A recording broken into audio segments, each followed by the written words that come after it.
ఒరే బాలు, ఆ పేపర్ మీద ఫోటోని తిన్నాం ఆపి నా మాట విను. మన దగ్గర ఉన్న బడ్జెట్ 50 రూపాయలు. మనం నలుగురం ఉన్నాం. ఏదైనా టిఫిన్ చేయాలి. 50కి ఏమొస్తుందిరా?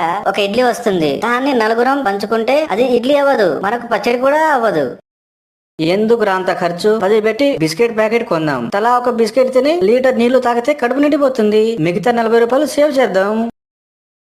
ఒరే కిరణ్, ఆ 40తో ఏం చేస్తావురా? అపార్ట్మెంట్ ఏమైనా కొంటావా? రే, నా గర్ల్ ఫ్రెండ్ ఐస్ క్రీమ్ కావాలంటుందిరా. ఆ 50 నాకు ఇచ్చేయండి. రేపు మీకు డబ్బులు ఇస్తా. రే సిద్ధుగా, నీకు రేపు అనేది రాదురా, మాకు ఐస్ క్రీమ్ మిగలదు. నాకు ఒక ఐడియా వచ్చింది. పక్క వీధిలో ఒక ఆయన కొత్త ఇల్లు కట్టుకున్నాడు. ఈ రోజు గృహప్రవేశం అంట. మనల్ని ఎవరు పిలవలేదు, కానీ మనం ఫోటోగ్రాఫర్స్ లాగా బిల్డప్ ఇచ్చి లోపలికి వెళ్దాం. సూపర్. ఫోటోగ్రాఫర్స్ కి ఫస్ట్ బిర్యానీ పెడతారు కదా. కానీ మన దగ్గర కెమెరా లేవు కదా. కెమెరా అక్కర్లేదు. మన సిద్ధుగాడి ఫోన్ కి లెన్స్ ఉన్నట్టు ఒక కప్పు తగిలిద్దాం. వంశీ, నువ్వు లైట్ పట్టుకున్నట్టు యాక్ట్ చేయి. రేయ్, నా ఫోన్ కి కెమెరా చేస్తే నా బేబీకి రిప్లై ఎవరిస్తారా? అరే సిద్ధు, అక్కడ బిర్యానీ ముఖ్యంరా, బేబీ కాదు.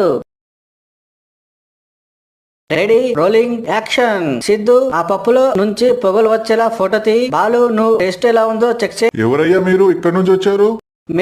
మేము వరల్డ్ బెస్ట్ బిర్యానీ ఫోటోగ్రాఫర్స్ అండి. మీ బిర్యానీ గురించి విని అమెరికా నుండి వచ్చాం. ఓహో, అవునా? అయితే చాలా సంతోషం. కానీ ఒక చిన్న సమస్య వచ్చింది.